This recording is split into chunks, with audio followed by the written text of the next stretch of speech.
à tous et bienvenue dans ce nouvel épisode de Pop. Et vous savez, dans cette émission, on a énormément parlé de Disney, mais on n'a pas trop parlé de leur rival, ou plutôt ex-rival, DreamWorks. DreamWorks est une société de production de films créée en 1994 et était destinée à concurrencer Disney à l'époque. Et elle y est arrivée avec un film sorti en 2001, l'Odyssée de l'espace. Shrek. Shrek, c'est l'ultime doigt d'honneur pointé vers Disney, le contre-pied total. La marque de Disney est de faire des films d'animation adaptés de contes pour enfants, paf, nous on prend ces contes et on se torche avec en faisant un film qui se moque totalement de ça, et de Disney par la même occasion. À l'époque, DreamWorks chiait sur Disney. Comme ça. Ouais, alors t'étais pas obligé d'imager ça, hein. Je pense que tout le monde avait compris. J'aime être précis. Bon, Shrek raconte l'histoire de l'ogre éponyme qui coule des jours paisibles dans son marais, mais Lord Farquaad, le roi, n'aime pas les animaux fantastiques. En même temps, c'est un très mauvais film. Et décide de capturer toutes les créatures magiques qu'il trouve. Ces mêmes créatures se réfugient chez Shrek, qui va donc demander à Lord Farquaad de les dégager, et il accepte seulement si Shrek part sauver la princesse Fiona dans une tour gardée par un dragon pour que Farquaad puisse épouser la princesse par la suite. Shrek sera aidé dans son périple par un âne qui s'appelle Lan, il libère la princesse et tombe amoureux d'elle. À la fin, il apprend que elle aussi se transforme en ogre, le dragon bouffe Lord Farquaad et tout est bien qui finit bien. Le film aura le droit à une suite tout aussi réussie, voire plus, dans laquelle Shrek et Fiona partent voir les parents de cette dernière. Ils font la rencontre du chapeauté, le prince charmant essaie de prendre la place de Shrek mais il n'y arrive pas, et le père de Fiona est une grenouille. Attends, quoi ? Et tout est bien qui finit bien. Et avec tout ça, une troisième suite est forcément prévue, mais elle n'a pas eu le succès escompté. Pour de bonnes raisons ? On va voir ça. Allez, c'est parti pour Shrek le troisième. Le film commence donc par le prince charmant qui joue dans une pièce de théâtre, sauf que tout le monde l'envoie chier et rigole de lui. Tout bougon, il se rend dans sa loge qui se trouve dans la ruelle. Le gars est au fond du trou. Et se fait un speech de méchant tout seul. Shrek et Fiona passent du bon temps au château, mais en fait pas vraiment car Shrek doit s'occuper des affaires du roi grenouille depuis qu'il est malade. Mais il n'y arrive pas. Mais il est en typose ou quoi là? Blague de jeune, wesh. Mais à quoi tu joues là? J'essaye de rendre l'émission plus dynamique pour les jeunes. Alors les jeunes, ça pulse? On zone à fond sur la toile ou quoi là? Bref, après avoir foutu le feu à un banquet, longue histoire. Shrek ne parle plus que de retourner dans son marais bien-aimé, et sa femme lui demande si ce serait pas intéressant si une fois au marais, ils iraient pas planter les choux à la mode de chez nous, si vous voyez ce que je veux dire. Alors je sais qu'ils ont la main verte, mais je ne pense pas qu'un potager soit faisable dans un marais. Je parlais pas de ça. Bah de quoi alors? Bah de faire un bébé? Avec des choux? Curieuse méthode. Et Shrek n'est pas trop chaud pour ça, hein, mais pas le temps de se lamenter, le roi grenouille s'apprête à mourir. Mais avant ça, il propose à Shrek de prendre sa place sur le trône, sauf que l'ogre ne veut pas vraiment. Il lui demande donc s'il y aurait pas un autre héritier, et il y en a un qui s'appelle...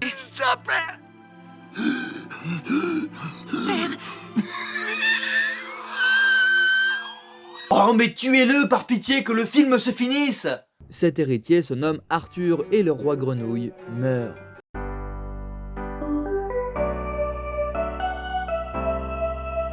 Ouais, bah quand ma grenouille adoptive est morte, hein, elle a pas eu le droit de telles funérailles. Si je mets la vraie version de cette chanson, le bot YouTube va me la mettre dans le fion, dans le fion, dans le fion. Et si je veux mettre la vraie version de cette chanson, je vais devoir faire face au DMCA. Au DMCA. Au DMCA. Au DMCA. Charmant se rend dans une taverne remplie de méchants contes et arrive à convaincre tous les méchants de venir avec lui pour renverser le royaume de fort lointain. Shrek, Lan et le chapeauté embarquent dans un bateau pour aller chercher Arthur, mais alors que Shrek s'éloigne du quai, Fiona lui annonce qu'elle est enceinte, ce qui fait super plaisir à Shrek. C'est chouette! Bah cache ta joie. L'ogre commence à faire des rêves chelous dans lesquels il est envahi de bébés. Il est vraiment pas prêt à être père celui-là. Tu sais, quand un homme se consomme de désir pour une femme, une portion vigoureuse les submerge. Je connais le mode d'emploi. Est-ce que le chapeauté vient d'expliquer comment fonctionne la baisse dans un film pour enfants? Voilà, ça c'est éducatif! Ils arrivent au château où se trouve Arthur qui est en fait une école. Par la malpète, cousin! Voilà, c'est pour ça que j'adore Shrek. Y a que dans ce film que tu peux voir des stoners sortir d'un aqua dans une caravane. Et ils trouvent un chevalier brave et courageux qu'ils prennent pour Arthur, mais en fait c'était la petite mère d'à côté qui s'enfuit. Ils le retrouvent dans le gymnase où on apprend que c'est le souffre-douleur de tout le monde, sauf que Shrek lui annonce que c'est le nouveau roi du royaume. Alors Arthur en profite pour remballer tout le monde et un peu les menacer aussi. Retour à fort lointain pendant une réunion entre Fiona et ses amis, le prince charmant arrive avec sa nouvelle armée. Suce à l'ennemi, mes frères! Sucer l'ennemi? Salope! Suce à l'ennemi! Les méchants foutent le bordel en ville et se rendent au château. Fiona et ses amis princesses prennent une sortie secrète pendant que les potes de Shrek occupent Charmant.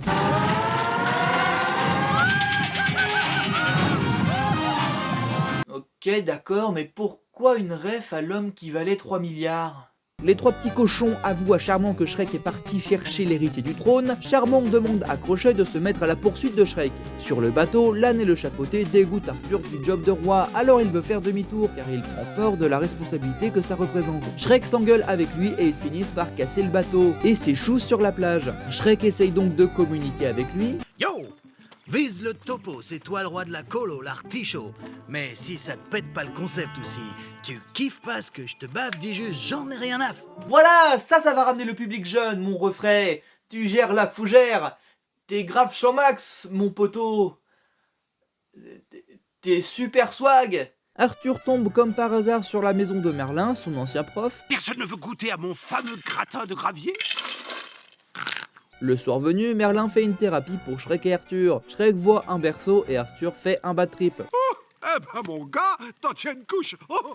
Shrek et Arthur se réconcilient. Au château, Fiona et ses princesses insupportables sortent de leur passage secret, mais ils se font piéger par Charmant car, attention, plot twist, Réponse était avec lui depuis le début. Oh mon dieu!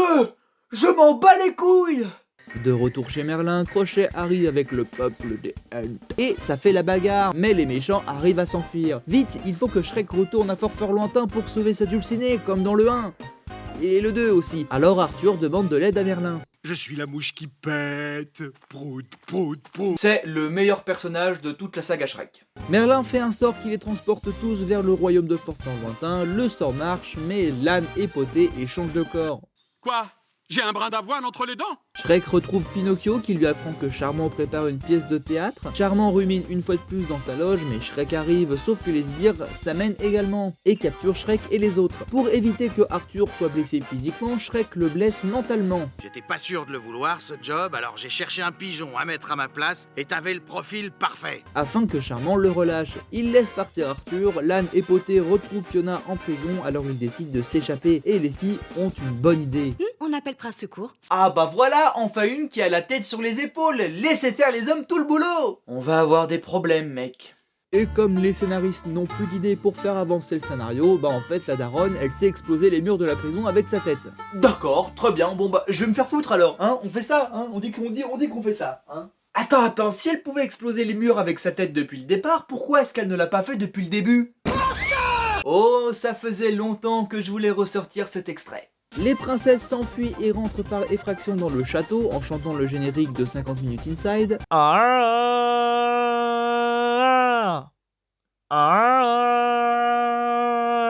Salut à tous, c'est Nikos. Faut vraiment que je ferme ma gueule moi des fois. L'âne époté libère leur pote et tombe sur Arthur et il lui explique que si Shrek a dit toutes ces choses horribles, c'était pour le sauver parce que Charmant allait le buter. Oui, enfin bon, il cherchait bel et bien un pigeon pour prendre sa place sur le trône, hein. Comme je le dis toujours, derrière chaque mensonge se trouve un fond de vérité. Ta gueule. Par pitié, ta gueule. Le show commence. Oh merde, on dirait toi qui chante. Si je mets la vraie version de cette chanson. Shrek commence à se foutre de la gueule de Charmant devant tout le monde, les potes de Shrek arrivent et plot twist, Réponse était chauve depuis le début. Oh mon dieu!